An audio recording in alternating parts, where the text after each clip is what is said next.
আশা করি সকলেই ভালো আছেন।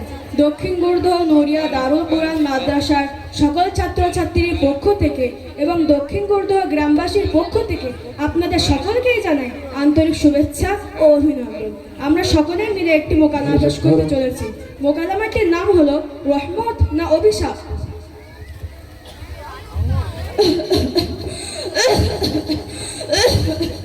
বেটি আয়েশা, জি আপু। এক কাপ চা করে দাও। জি আপু, নিয়ে আসছি।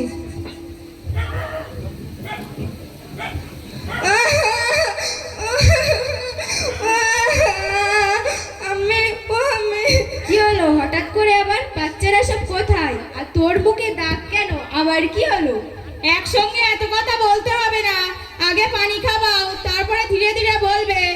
আয়েশা, আয়েশা, আপাকে পানি দাও। জি দাদিমা, দিচ্ছি।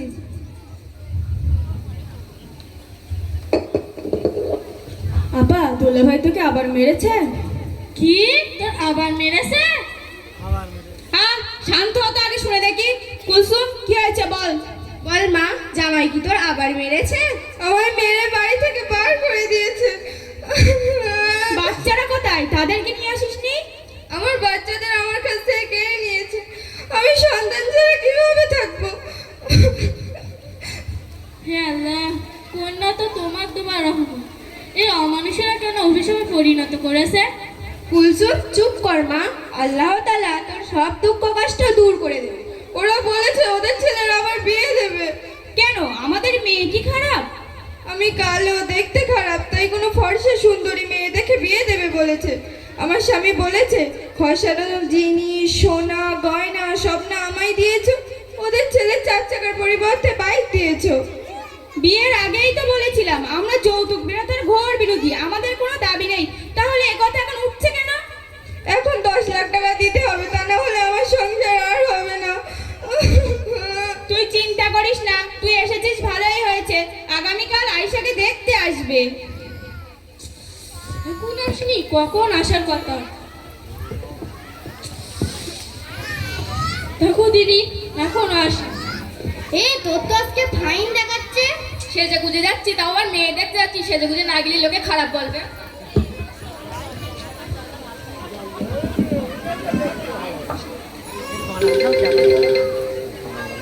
আসসালামু আলাইকুম। আপনারা সবাই আসুন, বসুন।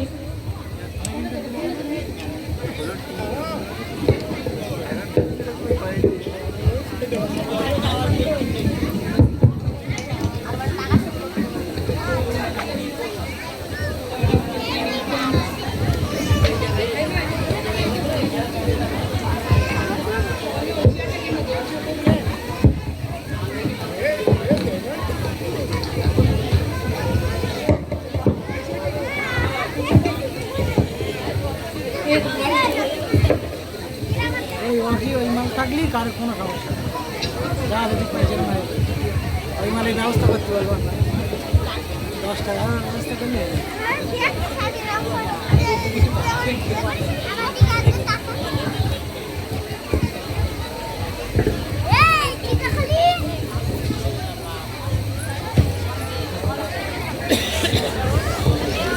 প্রথমে মাফ চেয়ে নিচ্ছি, আমরা কিন্তু বেশি লোক নিয়ে আসতে পারিনি। সারা রাজ্যের লোক নিয়ে এসে বলতে বেশি লোক নিয়ে আসতে পারিনি। কিছু কি বলছেন? না না, পরিবারের সবাই না আসতে কি হয়? তা ঠিক, তা ঠিক।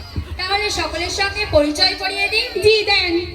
এটা হচ্ছে ছেলের দাদি, এটা নানি, এটা ফুফি, এটা খালাম্মা, আর এটা হচ্ছে আমার যা। আর আমি হলাম মধ্যমণি, তার মানে ছেলের মা। তা আপা, অনেক তো কথাবার্তা হলো, আপনাদের মেয়েকে আসতে বলুন।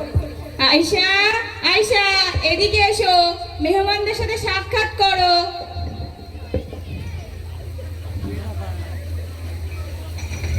আসসালামু আলাইকুম। ওয়ালাইকুম আসসালাম।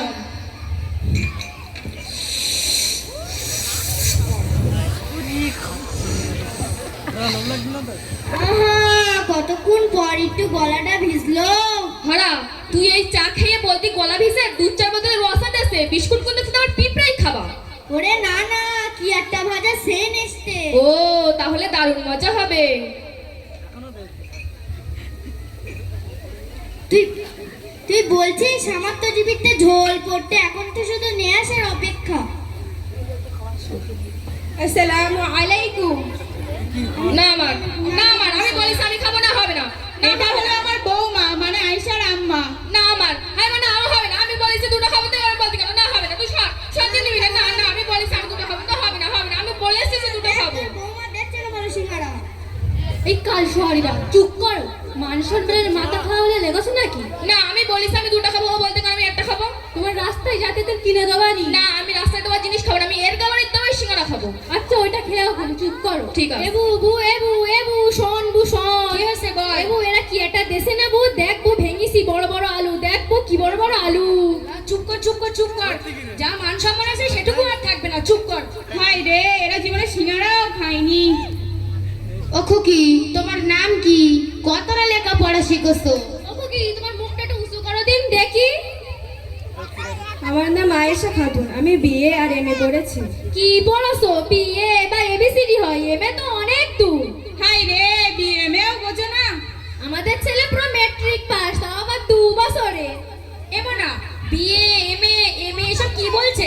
তুই জিজ্ঞাসা কর তো মেট্রিক পাস করিস কিনা, আগে তুই ওইটা জিজ্ঞাসা কর মেট্রিক পাস করিস কিনা। ও খুকি তুমি ম্যাট্রিক পাস করেছো তো? জি পাশ করেছি, বিএ আর এমএ এর থেকে অনেক উঁচু পড়া। ও তাই? জি তা তোমার বিয়ে টিয়ে হয়ে যায়নি তো? বিয়ে বলছো, জি না, এখনো বিয়ে হয়নি। তা সইটাই করতে পারো তো? জি পারি। নাকি টিপসন দিয়ে কাজ চালাও? ছেলে পিলে হলে বেলা পড়াশোনা করাতে হবে। জি ইনশাল্লাহ। ছেলে কি কাজ করে আর রোজগার কেমন? আমাদের কাঠের দোকান আছে আর ব্যবসা আছে, তা করে আমাদের তো বড় লোক। তা মা তুমি কোরআন পড়তে পারো? জি পড়তে পারি তাজবিদের সহিত। অত তাসবিদের সহিত বলতে হবে না, কতবার খতম করেছো তাই বল। না এখনো খতম করিনি। খতম করিনি, তাহলে আর এতদিন কি শিখেছো? শোনো খুকি, আমার এই বৌমা 10 বার কোরআন খতম করেছে। হ্যাঁ, কোরআন খতম না করে আমি আর ওর বিয়ে দেইনি। শুনুন, কোরআন খতম করাটা বিষয় না, কোরআন বিশুদ্ধভাবে পড়াটাই হলো শর্ত। কোরআন খতম না করলে কোনো গোনা হবে না, কিন্তু কোরআন বিশুদ্ধভাবে না পড়লে গোনা হবে। ও বাবা, এই মেয়েদের কি তো সেইরকম ফতোয়া দেয়? না, ফতোয়াটা বিষয় চাই হলো সঠিক বলে দেওয়া। মহান আল্লাহ তাআলা কোরআন মাজিদে সূরা মুজাম্মিলের 4 নম্বর আয়াতে বলেন, অরাত্তিল কুরআন তারতিলা, অর্থাৎ তোমরা কোরআন তারতিলের সহিত বিশুদ্ধতার সহিত পাঠ করো।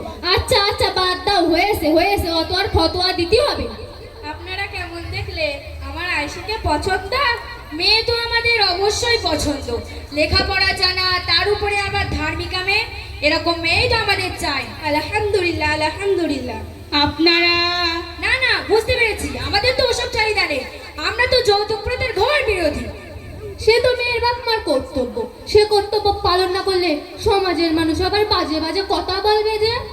হ্যাঁ, যা কিছু দেবেন সবই তো আপনার মেয়েরই থাকবে, ওইসব কিছু তো আমরা ব্যবহার করব না। হ্যাঁ, যেমন ধরেন খাট দিলেন, সেই খাটে তো আপনার মেয়েই থাকবে। যেমন শোকেস, সেই শোকেসে তো আপনার মেয়ের জামা কাপড়ই থাকবে। যেমন বাইক, ওই তো ওই বাইকে চড়েই চলবে।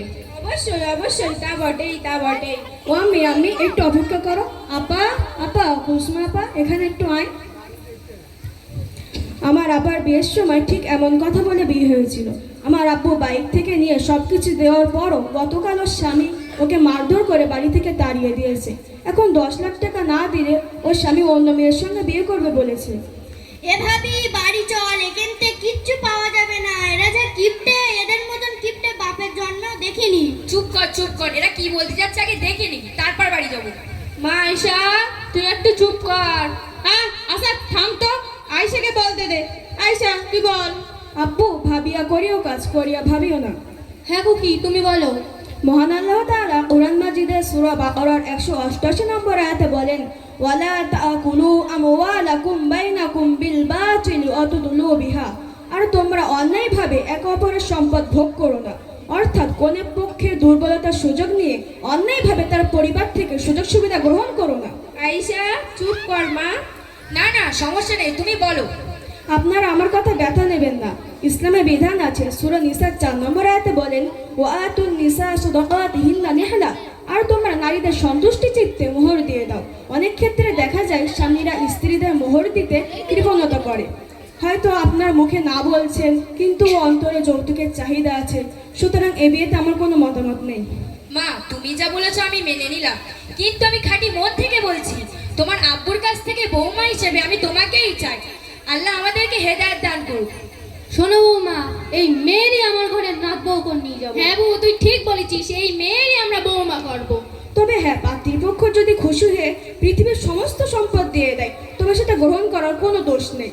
সুতরাং আমার আব্বুর আল্লাহ যতটুকু ক্ষমতা দেবে আমার আব্বু ততটুকু দেবে ইনশাআল্লাহ। এ খুবই আমার কাছে আয়, এরকম আল্লাহ প্রেমী মেয়ে তো আমাদেরই চাই। আলহামদুলিল্লাহ আলহামদুলিল্লাহ আলহামদুলিল্লাহ। বলার বলার মধ্যে কোনো ভুল ত্রুটি হলে আল্লাহর রাস্তায় ক্ষমা করে দেবেন। আসসালামু আলাইকুম ওয়া রাহমাতুল্লাহি ওয়া বারাকাতুহু।